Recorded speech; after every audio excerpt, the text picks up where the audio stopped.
안녕하세요. 반갑습니다. 오복음TV와 함께하는 복음으로 보는 성경 마태복음 18장입니다. 자, 마태복음 18장부터 20장까지는 예수님의 설교다. 설교를 하고 계십니다. 지금 16장에 우리가 그 기점을 보았죠. 지금까지는 예수님이 누구신가, 또 예수님이 누구신가 이후에는 예수님이 왜 오셨는가, 이것을 말씀하고 계시는데요. 이제 거기에 들어있는 설교가 두 편이 있습니다. 18장부터 20장까지 설교 한 편과 또 이제 23장부터 25장까지의 설교를 우리는 볼 수 있습니다.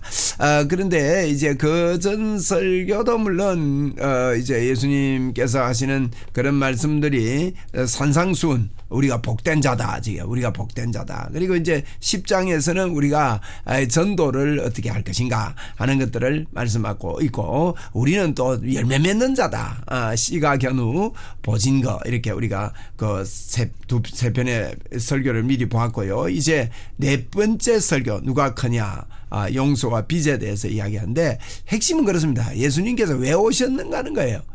왜 오셨습니까? 사람을 구원하고 그 생명을 구원하기 위해서입니다. 그래서 예수님의 설교는 우리가 이 설교 들으면서 우리는 어떻게 살 건가, 우리도 이 생명을 귀히 여기는 그런 삶을 살아야 된다 하는 것들이 요지가 되겠습니다. 18장. 자, 18장에 보니까 그때 예수 제자들이 예수께 나와 이르되 천국이 누가 크니까. 자, 누가 크니까는 천국에서 누가 크냐 이 질문합니다. 그러니까 예수님께서요, 어린아이에 대한 강조를 많이 합니다. 예수께서 한 어린아이를 불러 그들에게 가운데 세우시고 이르시되 진실로 너희에게 이르노니 내가 너희가 돌이켜 어린아이들과 같지 아니하면, 어린아이를 세워놓고 어린아이와 같지 아니하면 되지 않으면 결단코 천국에 들어가지 못하리라. 그렇게 하면서 그러므로 누구든지 이 어린아이와 같이 자기를 낮추는 사람이 천국에서 큰 자가 된다.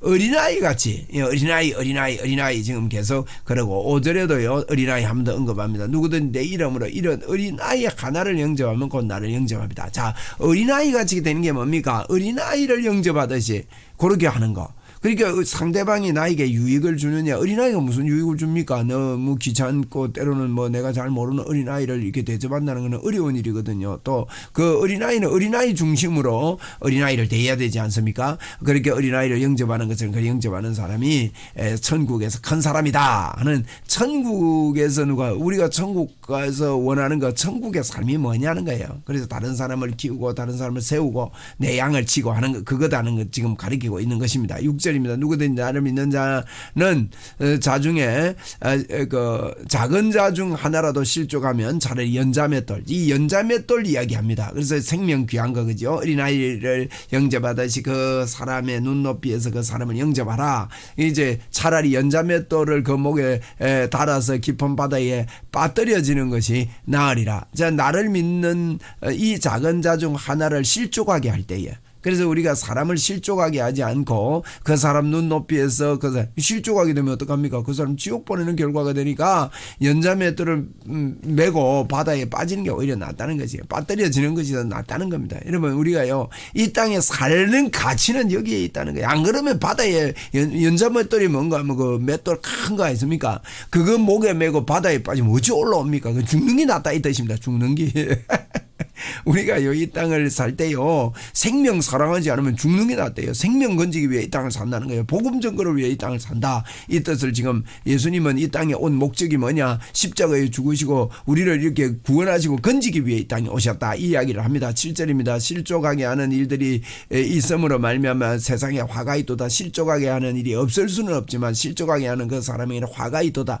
여러분, 화는요, 생명 사랑하지 않는 데서 오는 겁니다. 우리 교회가 화를 얻는 것, 개인이 화를 얻는 거 다 복음 전거의 사명을 잃어버릴 때, 그래서 만일 내 손이 내 발이 너를 범죄하게 하거든 찍어버리라. 장애인이나 다리를 저는 영생에 들어가는 것이 두 손과 두 발을 가지고 영원한 불에 던지는 것보다 낫다. 이렇게 이야기하면서 영원 생명 구원에 대한 이러한 이야기를 집중적으로 하고 있습니다. 그러면서 뭐라 합니까? 만일 내 눈이 너를 범죄하거든 빼어버리라. 한 눈으로 영생에 들어가는 것이 두 눈으로 가지고 지옥불에 던지는 것보다 나으니라. 삼가 너희가 이 작은 자 중에 하나라도 없인 여기지 말라.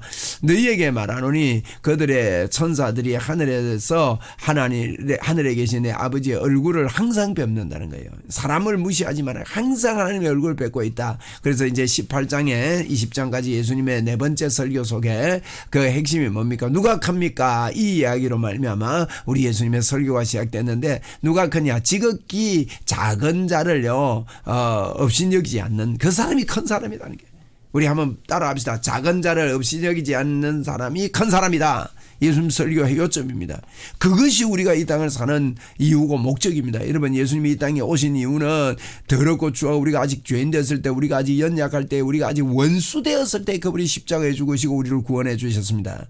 우리도 이 땅을 사는 것은요, 천하보다 귀한 생명을 건지기 위해서 우리는 이 땅을 사는 자들이다. 그렇게 말씀드리고 있습니다. 자, 12절입니다. 너희 생각은 어떠하냐? 만일 어떤 사람이 양 100마리가 있는데 그 중 하나가 길을 잃었으면 그 99마리를 두고 가서 길 잃은 양을 찾지 아니하겠느냐. 여러분, 우리가요 자녀가 여러 명이 있어도 한 명 없다 그러면 그 찾으러 나가야 되지 않습니까?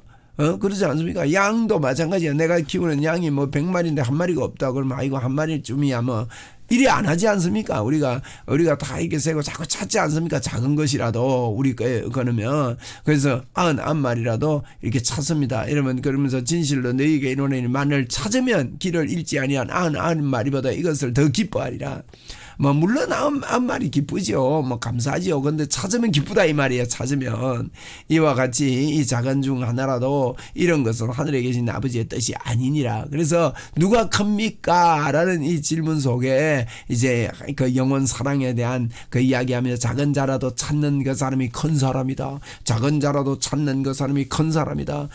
아무리 작아도 어린아이처럼 같은 마음을 품다면 어린아이도 영접한다는 그런 뜻입니다. 그래서 우리는 영혼을 천하보다 귀하게 여기고 그들을 구원하는 게 우리의 사명이다. 자, 15절에 내 형제가 죄를 범하거든 가서 너와 그 사람과만 상대하여 권고하라. 만일 들으면 내가 내 형제를 얻을 것이요. 범죄하면은요 가가지고 잘 이렇게 이야기를 해라는 겁니다. 그래서 그걸 듣게 하고 만일 듣지 아니하면 한두 사람을 데리고 가서 두세 정인의 입으로 말하고 다시 확정해라. 잘못했을 때 내 혼자 가서 한번 그 이야기해보고, 그렇게 안 되면 두세 사람 같이 가서 이야기해보고, 그래도 말을 듣지 않으면, 만일 말 듣지 않으면 교회에 말하고, 교회의 말도 듣지 않으면 이방인과 같이 그들을 이렇게 그렇게 취급을 해라. 이렇게 하면서 한 사람을 귀히 여기면서 한 사람을 정죄할 때, 또 이렇게 할 때 네가 네 혼자서 잘 설득해보고 또 여러 사람이 가서 설득해보고 또 교회가 또 설득을 해보고, 그래도 안 들을 때는 할 수 없지 않느냐. 이렇게 영혼을 귀히 여겨라는 겁니다. 내가 진실로 너희에게 이르노니 누구든지 너희가 땅에서 매면 하늘에서 매일 것이요 무엇이든지 땅에서 풀면 하늘에 풀리라. 우리에게 권세를 주셨으니까 한 영혼을 사랑하면서 푸는 이런 권세를 가지고 풀어라는 겁니다. 내가 진실로 너희에게 이르노니 너희 중 두 사람의 땅에서 합심하여 무엇이든지 구하면 하늘에 계신 너희 아버지께서 이것을 이루리라. 이러면 혼자 기도하면 이루겠다 이렇게 하지 않고 합심하여 기도해라. 이런 이야기를 오늘 하고 있다는 거. 우리가 이 땅을 살면서 복음 전가하면서 이 연합할 때 부흥이 옵니다. 네트워크 될 때 부흥이 오는 거예요. 합심해서 기도할 때. 이러면 저는 그 교회사 그 역사신학이라 그러거든요. 신학적인 용어로는. 그런데 역사신학은 교회사입니다. 교회사의 핵심은 성령의 역사를 가리킵니다. 여러분, 작은 부흥은 사람의 손으로 할 수 있지만 큰 부흥은 성령의 역사가 있어야 됩니다. 그런데 이 성령의 역사가 있었던 교회사를 볼 때 저는 두 가지로 이야기를 하고 싶은 부분이 뭔가 하면, 한 가지는요, 우리가 사이드 사역을 할 때는 성령님이 기뻐하고 부흥이 폭발적인 부흥이 일어나지 않습니다. 정확하게 정도를 걷고 복음을 전거할 때, 복음을 우선으로 전거할 때, 그걸 중심에서 사역을 할 때 부흥하더라는 겁니다. 두 번째로는요, 성령님이 역사할 때는 절대 독불장군으로 하지 않는다는 겁니다. 하나님께서 네트워크 시켜서요, 사람과 사람이 만나게 되어집니다. 여러분, 그 거라성 같은 사람들도요, 그 시대에 하나님께서 다른 사람들을 이렇게 해서 같이 네트워크에서 만나면서 서로 보강하는 것들을 볼 수 있거든요. 그래서 우리는 만남을 소중히 여겨야 됩니다. 오늘 저도 자꾸 만남을 소중히 여기고 귀한 귀한 분들을 만나게 해달라고 기도하는데 하나님께서 초교파적으로 사람들을 만나게 해주시고 초교파적인 생각으로 네트워크하게 해주셔서 야, 이 부흥의 때가 온다, 폭발하겠다 이런 생각이 듭니다. 여러분, 부흥의 때가 오고 있습니다. 자, 그리고 20절에 뭡니까? 두세 사람이 내 이름으로 모인 곳에 나도 그들 중에 있는데, 요절 아닙니까? 18장 20절, 그죠? 두세 사람이 내 이름으로 모인 곳에, 연합하는 곳에. 그래서 우리는요, 내가 연합을 하고 있는가, 나와 누가 연합이 되어 있는가, 그걸 잘 보시고, 뭐 노는데 연합하지 말고요, 복음으로 연합되어야 됩니다. 그죠? 그런 마음을 우리는 가져야 됩니다. 그 부흥의 때에. 그때에 베드로가 나와 이르되 주여, 형제가 내게 죄를 범하면 몇 번이나 용서하여 주리까? 7번까지니까. 자, 이 예수님의 그 가르침을 보면 질문과 대답 속에서 이어짐을 봅니다. 누가 큽니까? 이랬다가요, 그러면 용서를 도대체 얼마나 해야 됩니까? 지금 베드로가 7번 하면 됩니까? 7번까지 하면 되겠습니까? 그러니까 예수께서 뭐라고 합니까? 내게 이르노니 7번이 아니라 7번을 70번까지라도 할지니라. 이 77이 49인데요. 409번 까지도 해라 이런 의미가 아니라 77을 70번이라면 다 이게 완전수입니다. 그러니까 이게 끝없이 해야 됩니다. 뭐 용서를 갖다가 몇 번 해라 이게 아니라 끝없이 해라. 완전히 해라. 여러분, 원수까지 사랑해라. 우리에게 그런 권세를 주셨습니다. 능력을 주셨습니다. 우리가 이 아가페의 사랑을 손에 쥐게 된 것입니다. 하나님이 우리가 예수 생명으로 태어날 때 우리 손에 하나님만이 가진 아가페의 사랑을 주셨기 때문에 우리 사랑은 노력하는 게 아니라 나에게 이런 능력이 있다고 믿고 믿음으로 하는 것입니다. 모든 사역은 믿음으로 해야 됩니다. 치유사역도 믿음으로 합니다. 기도도 믿음으로 해야 됩니다. 성경 읽는 것도 믿음으로 해야 됩니다. 예배도 믿음으로 드려야 됩니다. 그렇죠. 우리에게 주셨다는 거예요. 21절에 그러므로 천국은 그 종들과 견산하는 어떤 인권과 같으니 결산할 때에 10,000달란트 빚진 자 하나를 데려오매 갚을 것이 없는지라 주인이 명하여 그 몸과 아내와 자식 모든 소유를 다 팔아 갖게 하리니 그 종이 엎드려 전하며 이르되 내게 참으소서 다 갚으리이다 하거늘 그 종의 주인이 불쌍히 여겨 놓아 보내매 그 빚을 탕감하여 주었더니 그 종이 나가서 자기는 100다냐리온 빚진 동료 하나를 만나서 붙들어 목을 잡고 이르되 빚을 갚으라 하며 그 동료가 엎드려 간구하여 이르되 나에게 갚아주소서 갚으리이다. 나에게 참아주소서 갚으리이다. 허락하지 아니하고 그에게 가서 그가 옥에 가두거늘 그 동료들이 그를 보고 몹시 딱하게 여겨 주인에게 가서 그 일을 다 알리니 이에 주인이 그를 불러다가 말하되 악한 종아 내가 네가 빌기에 내가 내 빚을 다 전부 탕감하여 주었거늘 내가 너를 불쌍히 여김과 같이 너도 내 동료를 불쌍히 여김이 마땅하지 아니하냐. 주인이 노하여 그 빚을 다 갚도록 그를 옥졸에게 넘기리니. 35절 너희가 각각 마음으로부터 형제를 용서하지 아니하면 너희 하늘에 계신 아버지께서 너희와 이같이 하시리라. 이런 이야기합니다. 그러면 용서 안 하면 용서 안 하는가? 그런 의미가 아닙니다. 우리가 주기도문을 할 때 여러분 우리가 우리의 죄를 사해 준 같이 우리 죄를 사하여 주옵시고 이 말이요 내가 용서를 해야 용서해 주십시오. 그런 의미가 아니라 무슨 의미인가 하면 우리가 우리의 죄를 사해 준 것 같이 이 말은요 예수님을 믿어서 그 은혜가 감격돼서 주님을 믿고 있으니 우리의 죄를 사해 주십시오. 이런 의미입니다. 여러분. 네?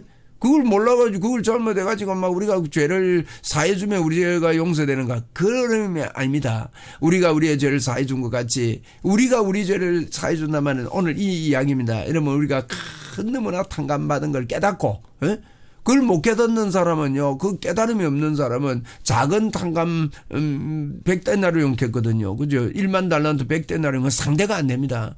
그런데 그 사람들을 막 옥에 가두고 막 이러더라는 거죠. 자기는 10,000달란트나 해결을 받을 10,000달란트라 그러면요. 1달란트가 34kg입니다. 검 34kg가 10,000달란트라 생각해보세요. 어마어마한 걸 자기는 용서를 받는 거죠. 저와 여러분이요, 예수님께서 지금 하시는 이야기가 겁니다. 우리는 누가 크냐에서도 그렇고, 얼마나 용서해야 되느냐 이 문제에 있어서 그렇죠. 그래서 이 빚에 대한 이런 비유를 하고 있습니다. 그래서 누가 크냐 용서 빚 뭐 이렇게 우리가 그 내용을 봤는데 18장 내용은 그겁니다. 우리 예수님께서 이 땅에 오신 이유가 생명 사랑하기 위해서 왔다. 너희도 그렇게 해야 된다. 그래서 누가 크냐 이 말은 어린아이와 같이 영접해야 된다. 소자로도 영접해야 된다. 연자 맷돌을 목에 들이고 빠뜨리는 게 낫다. 그를 실족케 하면 그렇다.